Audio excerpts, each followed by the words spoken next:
I was working at Princeton in my room one day when Bob Wilson came in. I was working, what the hell, it isn't funny yet. I got lots of better jokes.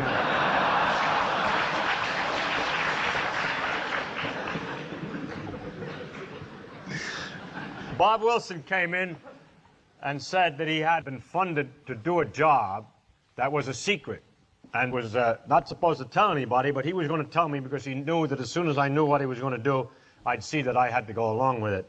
So he told me about the problem of separating different isotopes of uranium. He had ultimately make a bomb, he had a process for separating the isotopes of uranium, which is different than the one that was ultimately used, that he'd wanted to try to develop. And he told me about it, and he said, there's a meeting. I said, I didn't want to do it. He says, all right, there's a meeting at 3 o'clock. I'll see you there. I said, it's all right that you told me the secret, because I'm not going to tell anybody, but I'm not going to do it. So I went back to work on my thesis for about 3 minutes. And then I began to pace the floor and to think about this thing. The Germans had Hitler, and the possibility of developing an atomic bomb was obvious. And the possibility that they would develop before we did was very much of a fright. So I decided to go to the meeting at 3 o'clock. By 4 o'clock, I already had a desk in a room and was trying to calculate whether this particular method was limited by the total amount of current that you can get in an ion beam and so on. I won't go into the details. But I had a desk and I had paper and I was working as hard as I could and as fast as I can, whereas the fellows were building the apparatus to do the experiments right there, the other fellows who were joined. And it was like those moving pictures that you see where you see a piece of equipment go broop, broop, broop. Every time I'd look up, the thing was getting bigger. And what was happening, of course, is that all the boys had decided to work on this and to stop their research in science. All the science stopped during the war, except the little bit that was done in Los Alamos. It was not much science. It was a lot of engineering. And they were robbing their equipment from their research. And all the equipment of different research was being put together to make the new apparatus to do the experiments, to try to separate the isotopes of uranium. And I stopped my work also for the same reason. It is true that I did take a 6-week vacation off after a while from that job and finished writing my thesis. So I did get my degree just before I got to Los Alamos, so I wasn't quite as far down as I led you to believe. One of the first experiences that was very interesting to me in this project at Princeton was to meet great men. I had never met very many great men before, but there was a committee, evaluation committee, that had to decide which way we were going and to try to help us along, to ultimately decide which way we're going to separate the uranium. This evaluation committee had men like Tolman and Smythe and Urey and Robbie and Oppenheimer and so forth on it. And there was Compton, for example. One of the things that was a terrible shock to, I'd sit there because I had understood the theory of this process that we were doing, and so they asked me questions, and I'd be there, and then we'd discuss it, and then they'd start to discuss something, and one man would make a point, and then Compton would explain a different point of view, and he would be perfectly right, and it was the right idea, and he said it should be this way.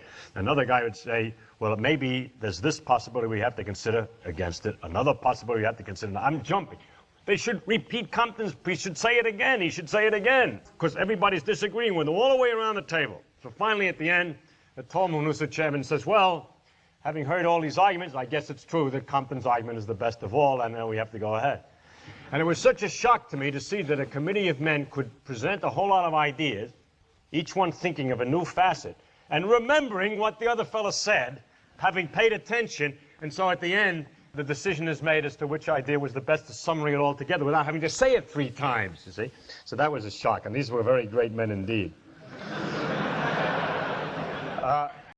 This project was ultimately decided not to be the way that they were going to separate uranium, and we were told then that we were going to stop, and that there would be starting in Los Alamos in New Mexico the project which would actually make the bomb, and that we would all go out there to make it. There would be experiments that we would have to do, theoretical work that we'd have to do. I was in the theoretical work, all the rest of the fellows were in experimental work.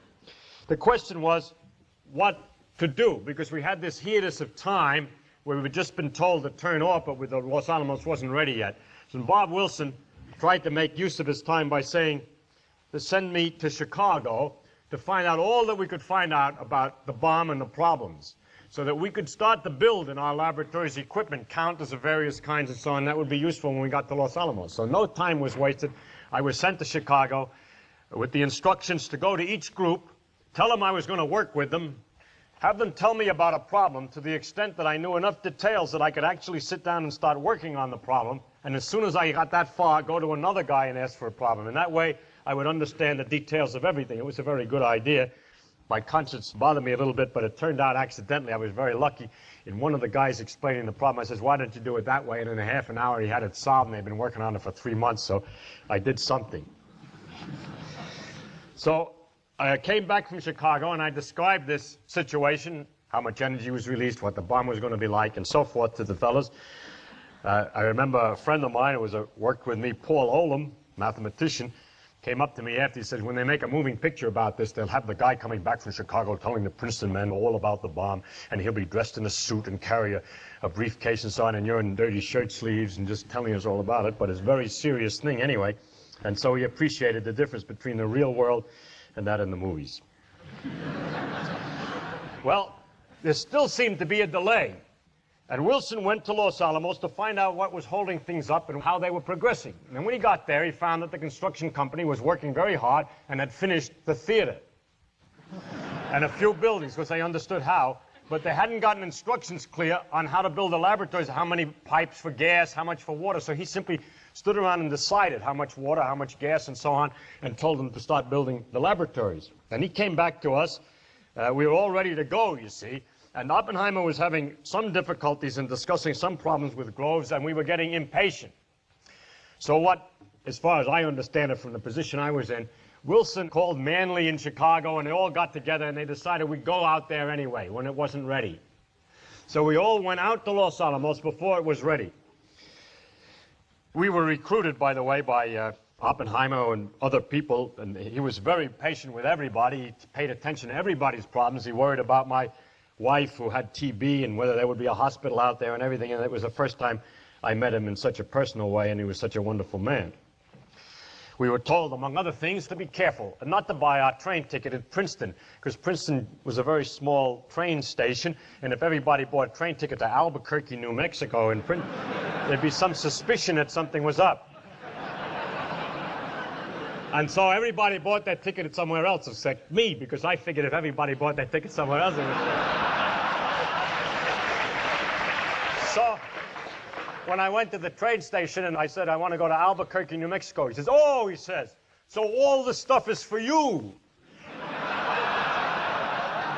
We've been shipping out crates full of counters for weeks and expecting they didn't notice that the address was Albuquerque. So at least I explained why it was that we were shipping out crates. I was going out to Albuquerque.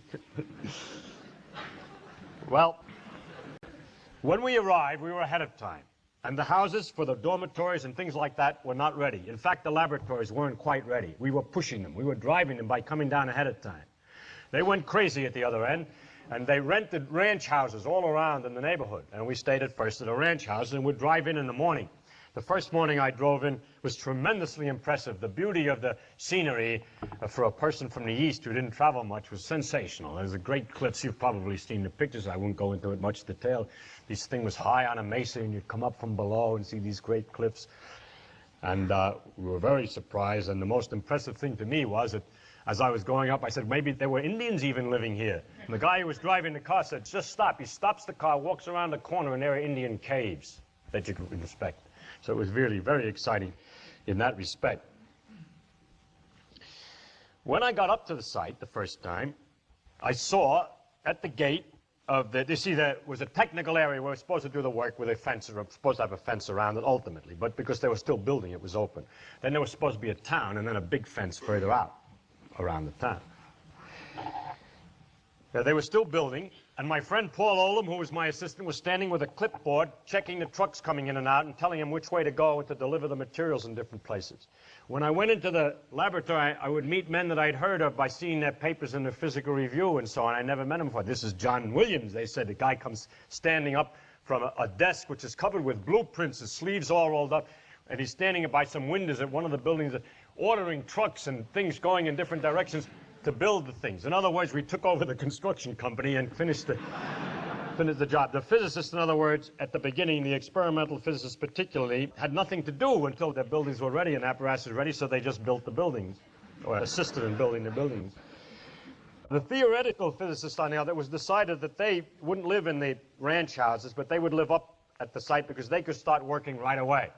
So we started working immediately. And that meant we would each get in some rooms.